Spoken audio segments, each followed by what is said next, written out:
प्यारे विद्यार्थियों, मैं Sunil Kumar Gupta, assistant professor geography, government girls college बयाना।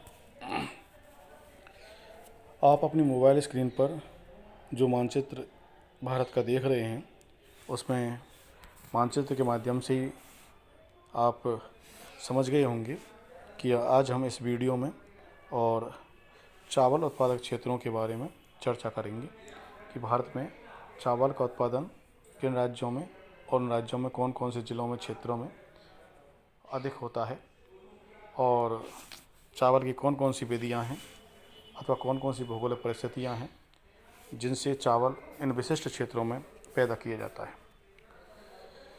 प्राय चावल का जो उत्पादन है वो आज ही नहीं बल्कि हड़प्पा और मोहनजोदड़ो सभ्यता के समय भी होता था। इनकी प्राचीन समय में भी भारी मात्रा में ही नहीं सही लेकिन अल्प मात्रा में चावल होता था और चावल के बारे में लोग जानते थे। आज हम ये देखें कि विशेष रूप से दक्षिण भारत में या पूर्वोत्तर में चावल मुख्य खाद्यान्न फसल है। भारत की भी मुख्य खाद्यान्न फसल है यदि हम एवरेज देखें तो, लेकिन ज़्यादातर जो चावल है वो उत्तर भारत में, जहाँ चावल ज़्यादा खाया नहीं जाता है, वहाँ चावल पूजा के रूप में भी इस्तेमाल किया जाता है। तो इस प्रकार चावल एक खाद्यान्न फसल ही नहीं है बल्कि चावल का दर्जा धार्मिक दृष्टिकोण से भी बड़ा ही पूजनीय है। सामान्य चावल को अच्छत बोलते हैं और पूजा की थाली में भी चावल का इस्तेमाल किया जाता है। इस प्रकार हम ये देखते हैं कि चावल के मामले में यदि हम विश्व संदर्भ में भारत को देखें तो भारत एक बड़े उत्पादक देशों में ठहरता है और भारत चावल का निर्यात भी करता है। भारत अपने देश के लोगों की खपत को पूर्ण करने के बावजूद भी और एक बड़ा निर्यातक देश भी है। हालांकि चावल के उत्पादन के मामले में चीन प्रथम स्थान पर है। तो इस प्रकार हम देखते हैं कि चावल के लिए जो आवश्यक भौगोलिक परिस्थितियां हैं उनमें आपका तापमान बहुत ज़रूरी है। तापमान को देखेंगे हम। तापमान को देखें तो ये, जैसा कि मैंने पिछले वीडियो में बताया था कि चावल एक उष्ण कटिबंधीय और फसल है और ये भूमध्य रेखा के उत्तर दक्षिण में ही पैदा होता है। तो इस प्रकार इससे बोते समय लगभग 20 डिग्री सेल्सियस और पकते समय लगभग 27 डिग्री सेल्सियस इससे आसपास तापमान की आवश्यकता होती है। वर्षा की बात करें तो वर्षा गेहूं की तुलना में चावल के लिए आवश्यक भी है। तो इसमें 15-20 दिन तक तो क्यारियों में भी पानी भरा रहना चाहिए, यानी कि चावल के खेतों में और क्यारियाँ बना दी जाती हैं और उनमें पानी भर दिया जाता है।